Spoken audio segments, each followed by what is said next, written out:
they seek to reach all the corners of the earth. Assalamu alaikum wa rahmatullahi wa barakatuh, and welcome back to a brand new episode of Roundup. I'm Nasir. And I'm Ghani. And as always, we have a lot of informative reports for you today, from the current affairs in Sudan to a visit to the Far East. So let's dive straight into it by starting off with this week's headlines. Scientists from the Swiss Federal Institute of Technology have developed a new machine learning algorithm which builds artificial neural network models that capture brain dynamics with a high degree of accuracy. The algorithm can decode what a mouse sees while watching the movie after being trained to map brain signals and movie features. Forest officials in India's eastern Chhattisgarh state rescued a leopard cub on Tuesday and are trying to help it reunite with its mother. Workers spotted the cub, which had strayed from the forest area. Forest officials came in and cordoned off the area in order to make the mother feel safe to take its cub. Britain's Emma Raducanu will miss the French Open and Wimbledon while she recovers from surgery on her wrists and ankle. Raducanu, who has struggled with form and fitness since her fairy tale run to the US Open title as an 18-year-old qualifier in 2021, withdrew from the Madrid Open last month, citing an injury to her right hand. Jazakallah for that. Fighting in Sudan has brought a lot of unrest to the country, and the world has started to notice and offer help. Well, our reporter tells us more in this report.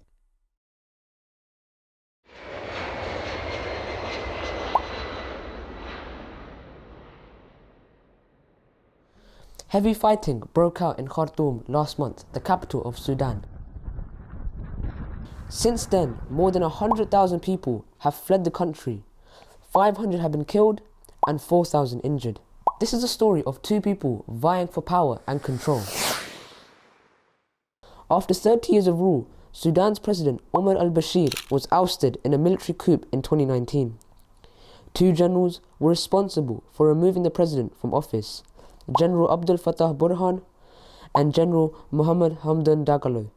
General Burhan is the head of the Sudan army and now the country's leader. General Dagalo is deputy leader of Sudan and head of the paramilitary group, the Rapid Support Forces. A paramilitary group is an unofficial military group similar to the army, but not actually part of the country's official army. Sudan was using it to help the main army. In 2021, both of them took control of the country to rule it together. But now, they're in a massive power struggle and are fighting against each other. This is what Paul Moorcroft, who has met the two generals, told the BBC. They hate each other passionately. This will go on until one side wins, until one of the generals is killed. There have been ceasefires and efforts to arrange peace talks, but the situation is getting really bad. Sudan is one of the largest countries in Africa, but also one of the poorest in the world. The average annual income is just £600. General Dagalo, the paramilitary leader, has accused General Burhan's government of being radical extremists and says his own force is fighting for the common people. But his own forces have been accused of human rights violations in the past. But both generals are likely just vying for power and control, but at the same time, they are tearing the country apart. Lots of nations evacuated their citizens from the country and around 334,000 people are displaced in Sudan. Roland Oliphant is the Telegraph's foreign correspondent. He described how bad the situation is. There's no way to downplay the horror of what is happening. The reports are consistent as well. If you go out in the streets, you're quite likely to get shot. No one seems to care whether they're shooting at a civilian. The Rapid Support Forces in particular have begun taking over buildings, guys coming into houses, pointing machine guns at them, at the owners, the occupiers, the caretakers. So sheer lawlessness in the streets of Khartoum. The country is also very rich in resources and in a strategic location on the continent, which explains why so many foreign countries have taken interest in what's happening there. According to Roland Oliphant, global powers are likely to support whoever has more chances of winning, but right now, no one knows. Hazur Eid bin Nasser al-Aziz has also mentioned the fighting happening in Sudan. He has prayed that innocent people are saved from the fighting. उन भूखे फाका ज़दा बल्कि पानी की एक बूंद से भी महरूम लोगों को जो सूडान में आजकल वहाँ के फसादों की नज़र हुए हैं उनको याद रखें लीडरों और इख्तियार की हवस रखने वालों के हाथों अपने प्यारों और बच्चों मासूमों को सिसकते हुए मरता देख रहे हैं। अल्लाह ताला इन लोगों को अक्ल दे, इन महरूमों के लिए भी आसानियाँ पैदा करे। हमारे पास मादी वसाइल तो नहीं हैं कि इनकी मदद के लिए पहुँचें, लेकिन कम अज़ कम दुआ से इनकी मदद की जा सकती है। Jazakallah for that insightful report. We are so fortunate to have Hazul's guidance every week in his Friday sermon. So let's take a look at the summary of the latest Friday sermon. During this week's Friday sermon, Hazur Ayyadallah bin Nasr Aziz began the sermon from the following verses of the Holy Quran. Verily, Allah enjoins justice and the doing of good to others, and giving like kindred, and forbids indecency and manifest evil, and wrongful transgression. He admonished you that you may take heed. Beloved Hazur Ayyadallah bin Nasr Aziz in this week's sermon said that in this verse, Allah the Almighty gives instructions on what one should do and what one should keep away from. Hazur said, for a true believer to strengthen their faith, it is important for them to follow the commandments of Allah the Almighty. Otherwise, a Muslim cannot become a true believer. During this week's sermon, beloved Hazur said that the promised Messiah ﷺ states, it is commanded by God that one should be just to him and his creation, or in other words, fulfill their rights. If one can do more than this, one should not only show justice, but also show kindness.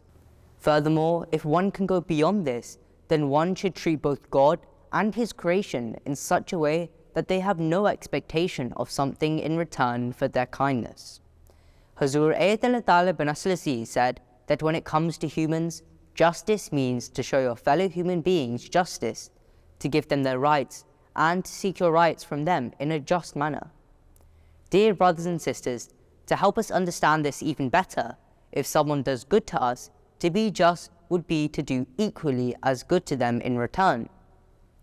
Beloved Hazur said that the next stage is kindness. If one does not treat you well, you show them kindness and mercy. In this stage, you demonstrate kindness to others, even if their behavior towards you is bad. The next stage is that of kindred. In other words, it is to behave as if they are your close family.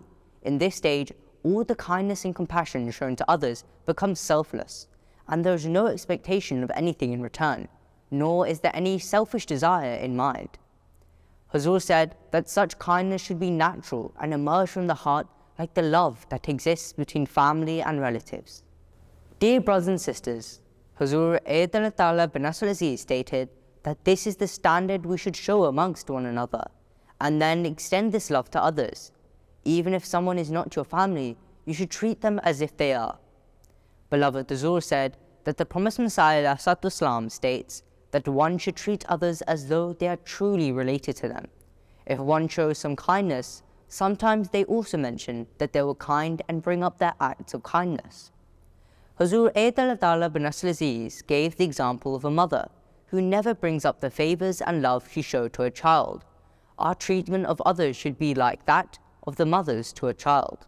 Dear brothers and sisters, Hazur reminded us that just the way our parents are so loving and caring towards us and never expect anything in return, we too should behave this way towards others in the world. In the end, Hazur Ayyadallah bin Nasr Aziz prayed that may Allah the Almighty enable us to act upon these teachings and progress in showing our love to others to the extent that we become examples in the world. Hazur Ayyadallah bin Nasr Aziz also said that we should pray for the Ahmadis in Pakistan and the conditions they are facing. Dear brothers and sisters, this was just a very brief summary of this week's Friday sermon. We hope you are able to hear the full sermon, which can be found on mta.tv. Until next time, Assalamu alaikum. Jazakallah Jalal for bringing us this week's Friday sermon summary. If you missed the live, don't forget to catch up on the telecast repeat on MTA. Nasser, I know you have a sweet tooth, so I definitely know you're going to love this next segment. Well, you have my attention, so tell me more. Right, so we'll be heading over to France to try out some French scrumptious desserts. Let's take a look.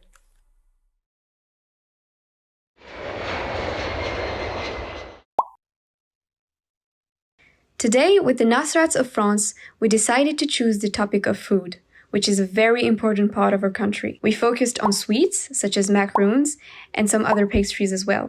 And we even tried to make some ourselves. Macaroons actually appeared in a French city, Saint-Jean-de-Luz, in 1660, where a pastry cook offered it to King Louis XIV for his wedding. It was a small cake made of almond, sugar, and egg white. It was crunchy on the outside and soft on the inside. Originally, the macaroon was a simple biscuit.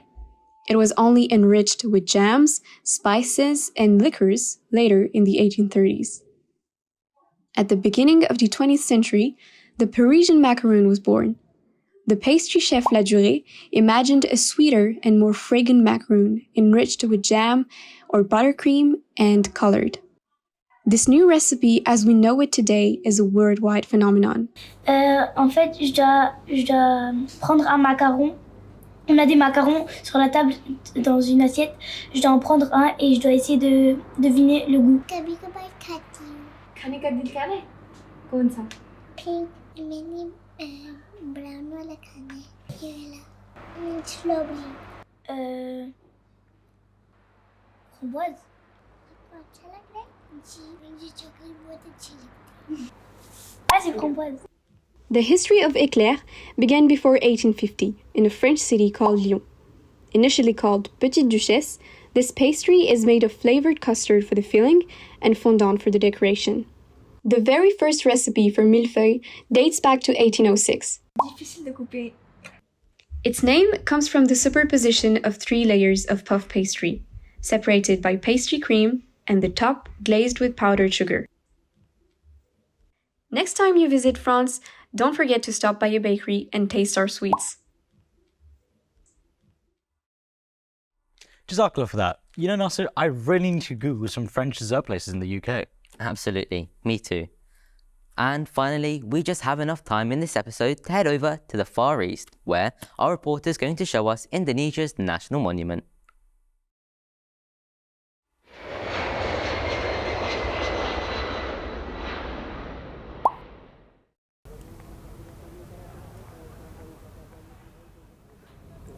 Setiap negara pasti memiliki monumen nasional yang menjadikan simbol ibu kota atau simbol negaranya. Nah, di Indonesia ada loh namanya Monumen Nasional atau disingkat dengan Monas. Kali ini saya lagi berada di Monas, Jakarta. Katanya di puncak Monas ada emasnya loh. Emang iya? Penasaran? Saya juga jadi penasaran, kalian juga kan? Yuk temani saya ke dalam dan ngeliat ada apa aja sih di dalam. Yuk kita masuk. Monas adalah sebuah monumen nasional yang dibangun pada tahun 1959 untuk mengenang jasa pahlawan dan rakyat Indonesia yang telah berjuang melawan penjajah dalam meraih kemerdekaan Indonesia loh. Kalian tahu nggak tinggi menara Monas ini adalah setinggi 132 meter loh. Wah, tinggi juga ya. Monas terletak di pusat kota Jakarta yang saat ini dijadikan sebagai tempat wisata dan pusat pendidikan bagi para pengunjung dari Indonesia maupun wisatawan asing. Di dalamnya terdapat berbagai destinasi seperti Museum Sejarah Nasional, Ruang Kemerdekaan, Pelataran Puncak Monas, dan masih banyak lagi. Kita sudah berada di depan pintu masuk Tugu Monas nih. Pengen lihat ada apa aja sih di dalam Tugu Monas? Yuk kita masuk ke dalam. Ini dia Museum Sejarah Nasional.